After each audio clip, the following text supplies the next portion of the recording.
cemas putus asa, lakukan terbaik,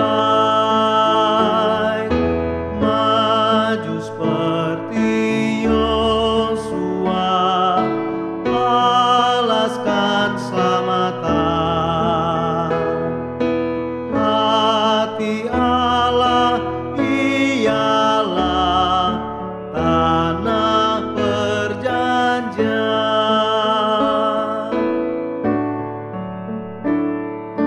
Giat ke tempat Kristus, pegang padanya.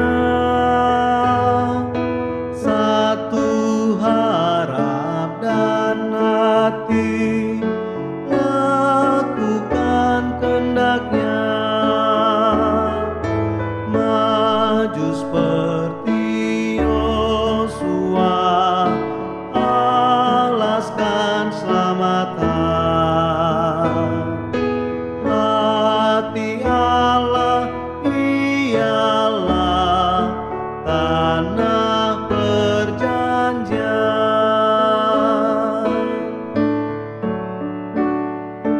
Tanah belum ditaklukkan, kerja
anak-anak, apa kabar? Wah, tidak terasa ya. Kalau sekarang sudah bulan April, kita bertemu kembali di hari Sabat yang kudus ini. Sebelum mendengarkan firman Tuhan, mari kita berdoa terlebih dahulu. Mari siapkan hati, kita mau berdoa, tutup mata, dan satukan tangan kita. Mari berdoa. Allah Bapa yang hidup, di hari Sabat-Mu yang kudus ini, kami berkumpul kembali untuk mendengarkan firman-Mu. Bapa, bantu hari ini agar setiap firman yang anak-anak-Mu dengar adalah firman yang kudus, yang bersih, yang murni, yang hanya dari Engkau. Dan kiranya setiap firman yang kami dengar tersimpan baik di hati kami semua. Tolong jaga waktu ini menjadi waktu-Mu dan bantu anak-anak agar dapat mengerti firman hari ini. Dengan meninggikan nama Yesus Kristus yang hidup, kami panjatkan doa ini dengan hati bersyukur. Amin. Firman hari ini berjudul Yusuf orang benar. Bacaan yang akan dibaca ayatnya ada di Matius 1 ayat 16. Mari kita baca bersama-sama. 1, 2, 3. Yakub memperanakan Yusuf, suami Maria, yang melahirkan Yesus yang disebut Kristus. Firman ini diambil dari buku seri kelima seri sejarah penebusan yang berjudul Janji dari Perjanjian Kekal yang ditulis oleh pendeta Abraham Park. Mari kita mulai pelajaran hari ini. Yang kita akan bahas adalah Yusuf, suami dari Maria, ibu Yesus. Poin pertama adalah Yusuf bertunangan dengan Maria. Kita baca ayatnya ya. Matius 1 ayat 18. 1, 2, 3. Kelahiran Yesus Kristus adalah seperti berikut. Pada waktu Maria, ibunya bertunangan dengan Yusuf, ternyata ia mengandung dari Roh Kudus sebelum mereka hidup sebagai suami istri. Biasanya orang Yahudi bertunangan lalu 1 tahun kemudian menikah.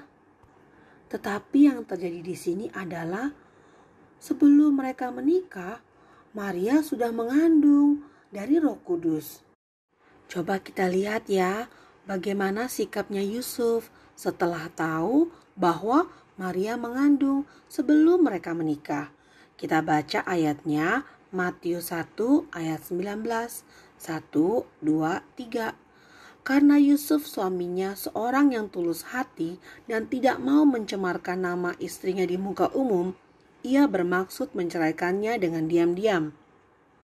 Poin selanjutnya nomor 2, Yusuf menerima Maria sebagai istrinya sesuai dengan firman Tuhan yang disampaikan oleh malaikat Tuhan. Bagaimana? Tadi di ayat sebelumnya kita telah baca bahwa Yusuf mau menceraikan Maria dengan diam-diam. Kita lihat ya. Kita baca sama-sama. Yuk kita lanjutkan baca ayat yang selanjutnya. Matius 1 ayat 20 sampai 22. 1, 2, 3. Tetapi ketika ia mempertimbangkan maksud itu, malaikat Tuhan nampak kepadanya dalam mimpi dan berkata, Yusuf anak Daud, janganlah engkau takut mengambil Maria sebagai istrimu, sebab anak yang di dalam kandungannya adalah dari Roh Kudus. Ia akan melahirkan anak laki-laki dan engkau akan menamakan dia Yesus, karena dialah yang akan menyelamatkan umatnya dari dosa mereka. Hal itu terjadi supaya genaplah yang difirmankan Tuhan oleh Nabi. Kita lihat apa yang terjadi berikutnya di Matius 1 ayat 24. Kita baca sama-sama ya. 1, 2, 3. Sesudah bangun dari tidurnya, Yusuf berbuat seperti yang diperintahkan malaikat Tuhan itu kepadanya. Ia mengambil Maria sebagai istrinya.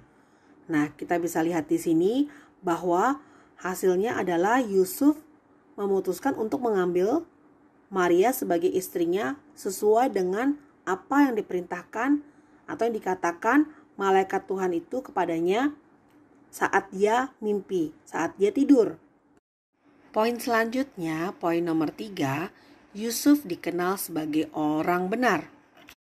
Telah kita baca tadi di Matius 1 ayat 19 bahwa Yusuf itu tadinya bermaksud menceraikan Maria dengan diam-diam. Lalu kemudian di Matius 1 ayat 24 dia nggak jadi ceraiin Maria. Malahan dia mengambil Maria sebagai istrinya. Artinya, di antara Matius 1 ayat 19 sampai Matius 1 ayat 24 telah terjadi suatu proses di mana keputusan Yusuf menjadi berubah. Di ayat 19 dikatakan diam-diam. Diam-diam dalam bahasa aslinya mengandung arti secara rahasia. Jadi, di sini tujuan dari Yusuf ingin menceraikan diam-diam dengan maksud untuk melindungi Maria dan pastinya anak yang dikandung Maria, yaitu Yesus. Jadi, ia ingin melakukannya secara diam-diam dengan maksud untuk melindungi Maria dan Yesus. Kemudian di ayat 20 dikatakan Yusuf mempertimbangkan maksud itu. Dalam bahasa Yunani, kata maksud itu artinya jamak. Maksudnya adalah bukan cuma satu maksud, tapi banyak maksud, banyak perkara-perkara, banyak persoalan. Jadi bukan hanya satu yang dipikirkan oleh Yusuf, melainkan beberapa pemikiran, beberapa hal yang dipikirkan oleh Yusuf. Ini menunjukkan bahwa Yusuf melakukan banyak pemikiran, banyak pertimbangan, banyak merenung. Nah, di saat mempertimbangkan atau berpikir itulah, malaikat Tuhan menampakkan diri dalam mimpinya. Kemudian, setelah bangun, ia taat pada perintah Tuhan. Yusuf diakui sebagai orang benar karena dia tidak menggunakan pikirannya, melainkan taat pada perintah Tuhan. Mungkin kadang kita bertanya, jadi kalau saya mimpi malaikat, artinya Tuhan bicara? Belum tentu. Dalam kasus Yusuf, jika kalian baca di ayat 22 tadi, dikatakan bahwa hal itu terjadi supaya genaplah yang difirmankan oleh Nabi. Di ayat 23 dikatakan juga apa isi yang difirmankan Tuhan oleh Nabi, yaitu sesungguhnya anak darah itu akan mengandung dan melahirkan seorang anak laki-laki, dan mereka akan menamakan dia Immanuel, yang berarti Allah menyertai kita. Tahun lalu sebelum hari Natal, kita telah belajar tentang bayi Yesus yang datang dari suku Yehuda dan ayat-ayat di Perjanjian Lama yang memperlihatkan nubuatan Yesus oleh para nabi. Lewat ini kita bisa lihat jika Yusuf tidak belajar firman Tuhan, tidak memperhatikan ajaran-ajaran bapa leluhur, dan tidak mendapatkan pewarisan iman, apakah Yusuf bisa mengenali bahwa malaikat di mimpinya adalah benar malaikat Tuhan? Tentu tidak, kan? Yusuf bisa taat ini karena ia mendapat kasih karunia demi kasih karunia, dan ia memperoleh kasih karunia lewat firman Tuhan. Bagaimana kita bisa tahu bahwa kita benar? Biasanya hasil kan yang menunjukkan apakah kita benar. Contohnya di sekolah. Oh, saya mengerti matematik. Itu pasti ketika kita melakukan proses yang diajarkan dan hasil yang didapat adalah benar. Atau ketika kita mau pergi ke satu tempat, kita mengikuti petunjuk-petunjuk arah yang telah kita pelajari, yang telah kita tahu, atau yang telah diajarkan. Dan kita sampai di tempat tujuan. Karena kalau salah artinya kita harus mengulang kembali. Kita harus berputar kembali. Kita harus membenarkan kembali. Telah kita pelajari tadi bahwa Yusuf tidak menggunakan pikirannya sendiri. Dan hasilnya adalah dia mentaati perintah dari malaikat Tuhan yang datang kepadanya lewat mimpi. Yusuf adalah orang benar yang tidak memakai pikirannya sendiri, melainkan memakai pikiran Tuhan, kehendak Tuhan, jalannya Tuhan. Dia tidak mengikuti apa yang dirasakannya, yang dipikirkannya, yang ditakutinya, yang dikehendakinya. Dia hanya taat dan mengikuti apa yang menjadi kehendak Tuhan. Pertanyaannya bagi kita, pikiran siapakah yang kita isi di kepala kita dan kita dengar? Berapa banyak waktu yang kita pakai untuk memasuki pikiran Tuhan di dalam kepala kita akan menentukan berapa banyak pikiran Tuhan di dalam kita. Yusuf bisa taat akan firman Tuhan karena dia menerima kasih karunia demi kasih karunia. Mari kita baca bersama-sama Yohanes 1 ayat 16. 1, 2, 3. Karena dari kepenuhannya kita semua telah menerima kasih karunia demi kasih karunia. Lewat ayat ini dikatakan kita menerima kasih karunia demi kasih karunia dari kepenuhannya. Nah, ini artinya diri kita harus penuh oleh Tuhan supaya kita bisa menerima kasih karunia demi kasih karunia yang akan membuat kita bisa menjadi orang yang taat akan firman Tuhan. Kalian ingat kan, sering sekali di gereja saat ibadah ataupun pelajaran-pelajaran Alkitab, berulang kali telah dikatakan dan diingatkan dan diajarkan Yohanes 1 ayat 1 yang mengatakan pada mulanya adalah firman. Firman itu bersama-sama dengan Allah dan firman itu adalah Allah. Jadi kita adalah orang-orang, anak-anak yang bersama dengan Allah jika kita bersama dengan firman. Jika kita penuh dengan firman, hati kita pun akan penuh dengan firman. Maka pikiran kita, jiwa kita, dan tubuh kita akan melakukan apa yang firman kehendaki, apa yang Allah kehendaki. Pertanyaan lagi bagi kita, apakah hasil kita hari ini? Apakah hasil perbuatan-perbuatan kita seperti Yesus dan menuju ke Yesus? Menyenangkan hati Yesus kah? Saya berdoa agar kita semua rajin merenungkan firman Tuhan. Ketika membaca Alkitab, Bible study dan ibadah, kita memiliki hati yang tidak terburu-buru, melainkan seperti Yusuf yang banyak berpikir, sehingga akhirnya kita bisa menjadi orang-orang yang Tuhan tambahkan, seperti arti nama Yusuf. Mari kita berdoa sekaligus doa persembahan dan ditutup dengan doa Bapa kami. Mari kita siapkan hati untuk berdoa. Allah Bapa yang hidup, yang benar dan yang berkuasa, seperti Yusuf yang adalah orang benar, kami ingin menjadi anak-anak-Mu yang benar, yang mengerti firman-Mu, yang merenungkan firman-Mu, dan taat melakukan firman-Mu. Setiap saat kami mendengarkan firman-Mu, dimanapun kami berada, tolong berikan kami hati dan pikiran yang terarah kepadamu. Tolong berikan pertumbuhan iman yang dahsyat, iman yang menjadi milik kami, iman yang menyatu dengan Bapa. Bapa, di waktu ini, berkatilah juga persembahan yang kami berikan dengan tulus hati.